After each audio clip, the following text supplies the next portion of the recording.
Shalom saudara-saudara yang terkasih dalam nama Yesus, dimanapun saudara berada, kiranya damai sejahtera Allah selalu menyertai kehidupan kita. Bagaimana kabar saudara di hari ini? Semoga tetap dalam kondisi sehat, sehat pikiran, sehat hati, dan juga sehat jasmani kita. Karena di dalam tubuh yang sehat, di dalam hati dan pikiran yang sehat, kita akan melihat setiap perkara dalam hidup ini dari sudut pandang yang positif. Saudara-saudara, kita akan mendengarkan firman Tuhan di hari ini, maka oleh karena itu marilah kita berdoa. Kita berdoa. Kami membuka hati kami dan pikiran kami Tuhan, untuk menerima kebenaran firman Tuhan yang akan kami dengar sebentar lagi. Oleh karena itu Bapa, kasihani kami, biarlah kiranya pertolongan dari kuasa Roh Kudus yang selalu senantiasa menolong kami. Di dalam nama Yesus Kristus kami berdoa. Amin. Saudara-saudara, firman Tuhan yang menjadi renungan bagi kita di hari Kamis 28 November 2024 tertulis di dalam Efesus 4 ayat 20. Efesus 4 ayat 20. Tetapi kamu bukan demikian. Kamu telah mengenal Kristus. Amin.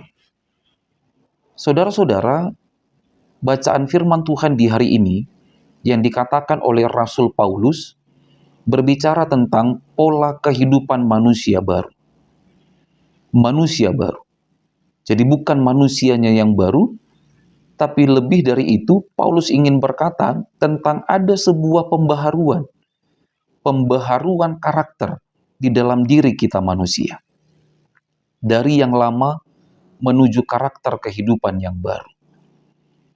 Jadi sebelum kita mengalami pembaharuan dalam kehidupan ini, sebelum kita menjadi manusia baru, maka Paulus katakan kita adalah orang-orang yang jauh dari Tuhan. Dalam pola kehidupan manusia yang lama itu, kita orang-orang yang selalu hidup dalam kedegilan, selalu hidup dalam kesombongan, selalu hidup dalam setiap perilaku-perilaku cemar lainnya yang sering kita lakukan dalam kehidupan ini. Tapi kamu bukanlah demikian, kata Rasul Paulus.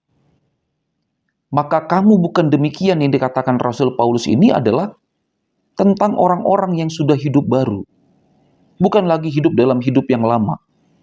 Orang-orang yang sudah hidup baru, Paulus katakan, pola hidupnya tentu jauh berbeda dari pola hidup orang-orang lama.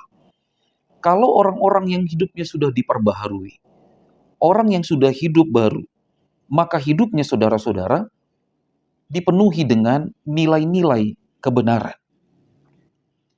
Orang-orang yang sudah hidup baru itu akan terlihat dalam kehidupannya hal-hal yang positif, bukan lagi hal-hal yang negatif yang terpancar dalam kehidupannya. Orang yang hidup baru itu salah satunya akan terlihat dari sebuah karakter di mana ketika dia mengalami sebuah rasa amarah, maka rasa amarah itu tidak akan pernah menguasai hati dan pikirannya. Tapi ketika dia mengalami rasa amarah, sebelum matahari terbenam, kata Rasul Paulus, maka amarahnya itu sudah berhenti. Inilah yang akan dialami oleh orang-orang yang sudah hidup baru. Rasa amarah itu, saudara-saudara, itu sifat alamiah dari kehidupan kita manusia. Tidak ada seorang manusia pun yang tidak pernah mengalami rasa amarah.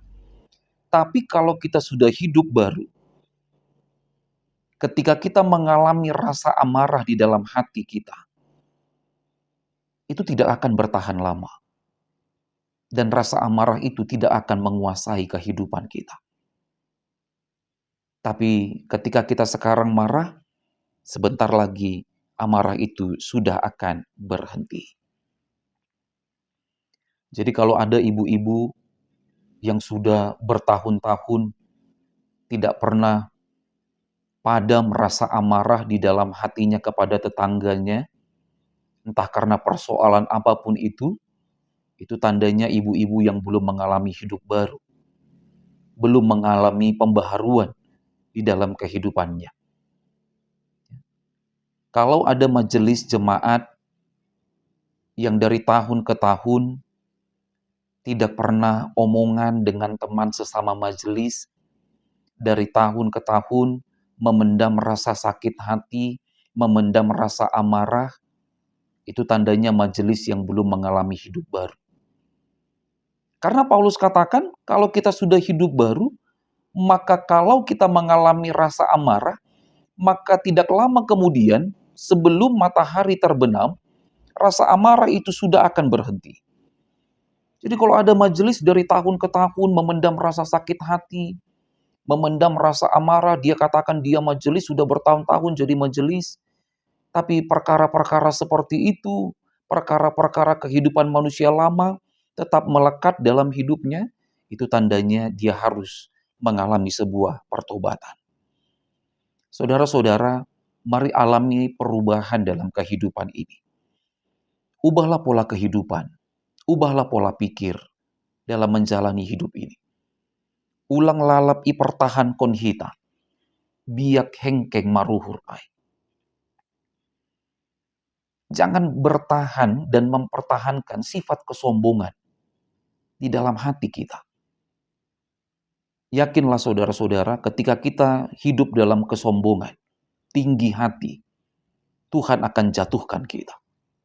Tidak ada kesombongan yang akan membawa kita kepada kebahagiaan dan kesuksesan dalam hidup ini. Tapi di mana kita menyombongkan diri, maka Tuhan akan merendahkan kita. Maka dengan demikian, alamilah perubahan dalam kehidupan ini. Jangan terus keraskan hati saudara-saudara. Jangan terus bertahan dalam pola hidup sebagai manusia yang lama. Tapi hiduplah dalam pola hidup sebagai manusia yang baru, supaya kehidupan kita boleh semakin berkenan di hadapan Allah. Selamat beraktivitas, Tuhan Yesus memberkati. Amin. Kita berdoa. Kami terima kebenaran firman-Mu Bapa, yang menjadi sebuah perenungan untuk kami renungkan dalam kehidupan kami masing-masing. Di saat ini kami berdoa ya Tuhan, mendoakan kehidupan kami, kehidupan keluarga dan seluruh jemaat, dimanapun mereka berada. Apapun yang terjadi dalam hidup kami Tuhan, kami mau serahkan sepenuhnya kehidupan kami hanya kepadamu. Karena kami tahu Tuhanlah sang pemilik kehidupan kami. Dan juga apapun yang terjadi di tengah-tengah dunia ini di beberapa hari belakangan ini, di mana di berbagai daerah terjadi berbagai macam masalah, bencana alam, musibah tanah longsor, banjir, dan lain sebagainya. Tuhan kami mohon belas kasihan-Mu Bapa. Kasihani kami, kasihani keluarga kami, saudara-saudara kami yang sedang menderita, supaya kiranya mereka mendapatkan kekuatan daripada Tuhan dalam menghadapi setiap tantangan, musibah yang terjadi dalam hidup ini. Kami berharap Bapa, setiap musibah yang terjadi, bolehlah kiranya berhenti dan berganti dengan sukacita dan kebahagiaan. Di saat ini kami juga berdoa mendoakan seluruh jemaat-Mu yang sedang mengalami sakit penyakit. Biarlah kiranya jamahan tangan Tuhan boleh memberikan kesembuhan yang seturut dengan kehendak-Mu dalam kehidupan mereka. Jangan biarkan mereka menjadi lemah oleh karena penderitaan yang mereka derita. Tapi biarlah kiranya Tuhan, seluruh jemaat-Mu yang sedang mengalami penderitaan, boleh terus berpengharapan, boleh terus senantiasa menyandarkan hidup mereka hanya ke dalam kehendak Tuhan saja.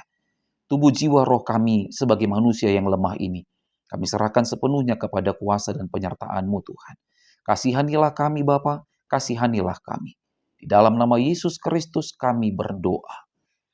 Terimalah berkat dari Tuhan Allah, kasih karunia Tuhan Yesus Kristus, dan kasih setia Allah Bapa, serta penyertaan Roh Kudus. Itulah yang kiranya menyertai saudara sekalian. Amin.